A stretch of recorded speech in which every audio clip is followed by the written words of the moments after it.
Hoy quiero, en nuestros estudios acerca de disfrutar a Dios, pero en este video quiero hacer algo diferente y quisiera hablar acerca de otro tema. Quisiera hablar acerca de la clave para interpretar la Biblia. La clave para interpretar la Biblia. Y la clave es, o una de las claves principales es contexto. O lo que llamo el contexto de los pactos. El contexto de los pactos. ¿Qué quiero decir con eso? En la Biblia hay dos principales pactos. Está el pacto de la ley de Moisés y está el pacto de nuestro Señor Jesucristo. El nuevo pacto, el pacto de la gracia. Ahora, ¿qué es un pacto? Un pacto es un contrato, un acuerdo, un convenio basado en sangre. En otra palabra, es un acuerdo, un contrato hecho con sangre. En otra palabra, dos partidos hacen un acuerdo, hacen un contrato, especialmente en esos tiempos bíblicos, en el Medio Oriente. Ellos hacían contratos o acuerdos, y esos acuerdos incluían un juramento, un documento, testigos, y para firmar el pacto, el contrato, el acuerdo, se derramaba sangre. No todos los pactos necesariamente incluían el derramamiento de sangre, pero en esos tiempos la mayoría se hacían basado en sangre. El pacto de Moisés fue hecho con sangre cuando Moisés puso la sangre sobre el pueblo, y así fue hecho el pacto de la ley de Moisés. Ahora, Cristo vino, obedeció las leyes de Moisés a perfección, y así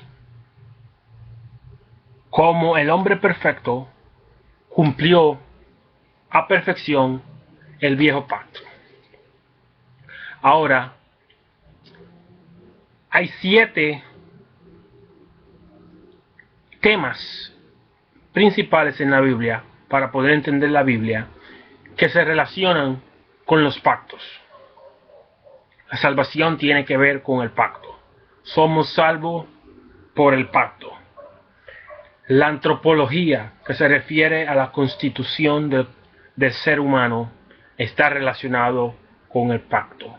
La escatología, que tiene que ver con el final de los tiempos, tiene que ver con los pactos. La transición del viejo pacto al nuevo pacto en el año 70, el mundo del viejo pacto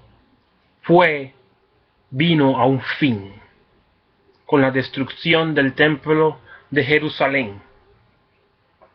Así concluyó la era, el periodo, por así decirlo, del viejo pacto, con la destrucción del templo de Jerusalén en el año 70, cuando vino juicio sobre la nación de Jerusalén, por así decirlo, por haber rechazado al Mesías. Y hubo una transición de ese tiempo, de la venida del Señor Jesucristo hasta el año 70, hubo una transición. Y los discípulos, los apóstoles, estaban viviendo durante ese periodo de transición, el cual no se aplica hoy a nosotros.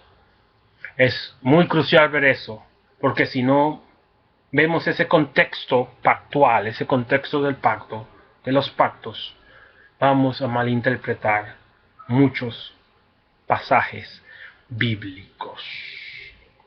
la eclesiología. ¿Qué es la iglesia? La iglesia es aquellos que han sido despertados, nacidos de nuevo, a la visión del nuevo pacto. El estudio acerca del pecado está relacionado con los pactos. Por ejemplo, el apóstol Pablo dijo, el poder del pecado es la ley. Y la ley se refiere a la ley de Moisés, la cual es el viejo pacto. ¿Qué quiso decir el apóstol Pablo cuando dijo eso? Que la ley, por así decirlo, hace pecar a la gente. Porque despierta el pecado en nuestros miembros. Cuando tú le das ley a las personas, eso despierta el pecado. En otra palabra, la ley hace a la humanidad pecar. Está la escatología, está acerca del pecado, está el estudio acerca de la interpretación de la Biblia. No se puede interpretar la Biblia si no entendemos el contexto de los pactos. Porque vamos a aplicar algo que se dijo bajo viejo pacto como si fuera nuevo pacto. Por ejemplo, Jesús dijo muchas cosas bajo el viejo pacto, pero se aplican como si fuera nuevo pacto. Entonces tenemos muchas malas interpretaciones. Muchas malas interpretaciones. Y hay que mirar también al contexto cronológico, el contexto histórico de la Biblia.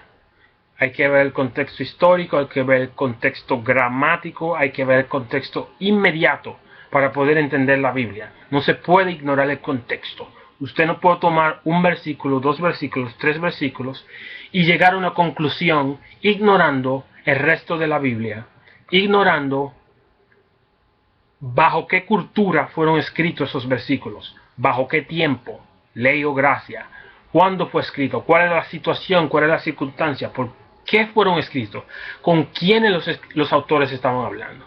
Otra cosa, por ejemplo, la Biblia en el Nuevo Testamento incluye cartas. Usted no puede estudiar una carta como si fuera un libro, porque una carta tiene un trasfondo. Y si usted ignora el trasfondo, usted no va a poder entender lo que la carta está diciendo. Usted va a inventar una interpretación que no es lo que el autor quería decir. Interpretación gramática. Usted tiene que entender, la Biblia fue escrita en 3 lenguajes: hebreo, griego y arameo antiguos. Hay que usar herramientas bíblicas como diccionarios bíblicos, lexicons, para poder ver el significado de las palabras. Porque si no van a haber malas interpretaciones. Malas interpretaciones. Por ejemplo, déjeme darle un ejemplo para que usted me pueda entender lo que quiero decirle.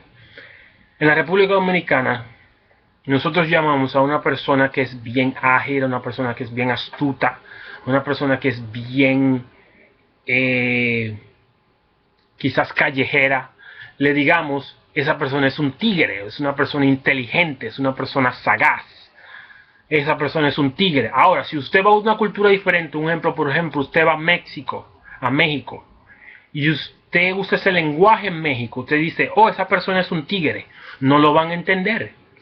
Porque esa manera de usar esa palabra se usa en República Dominicana de cierta manera, pero en México no van a entender lo que usted quiere decir, porque es una cultura diferente.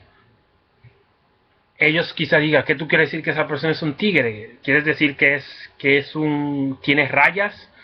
Pueden tomar la interpretación literalmente cuando tiene un significado simbólico y cultural.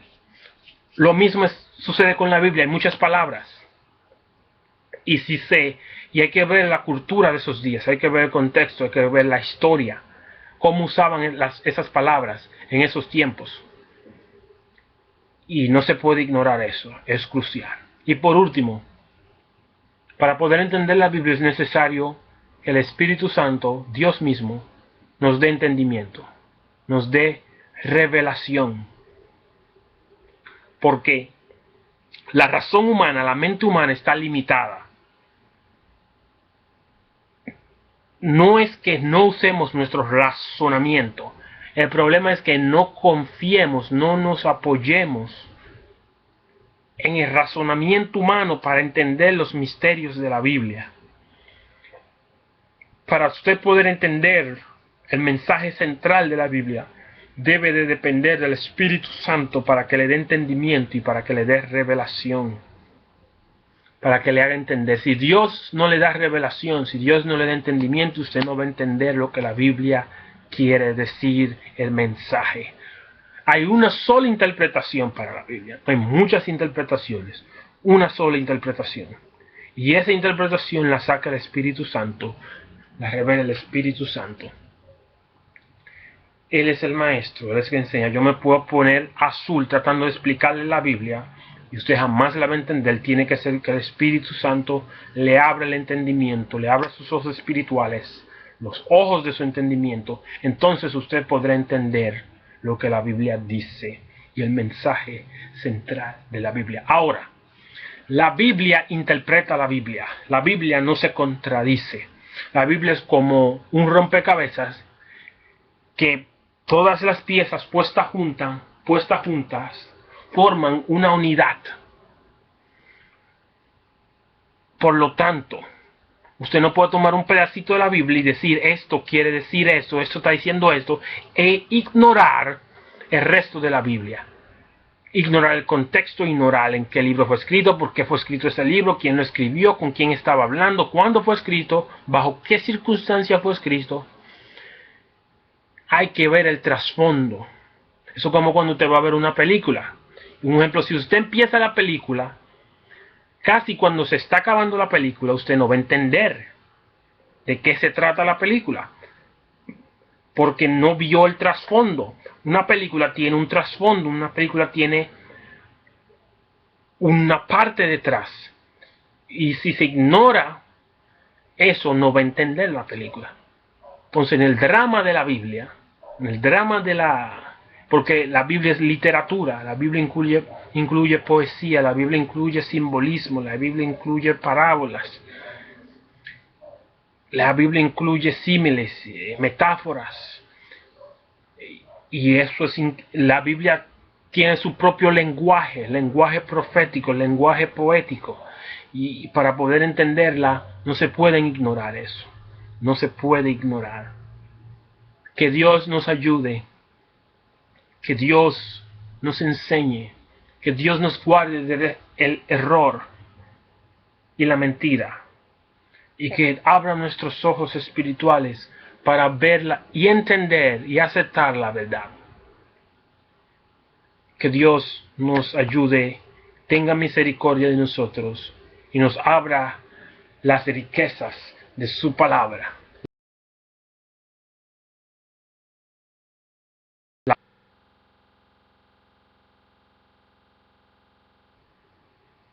Dios nos ama a todos incondicionalmente. Todas las personas que han existido, pasado, presente y futuro, Dios nos ama incondicionalmente. Ese es el mensaje central de la Biblia y esa es la gloria de Dios. La gloria de Dios es amar. Amarnos. Esa es la gloria del Señor. Y ese es el mensaje central de la Biblia. Dios formando su familia, la cual Él ama con todo su corazón, la cual somos nosotros. Que Dios nos ilumine, que Dios nos dé entendimiento para que podamos entender el mensaje central de la Bendecidos son eternamente.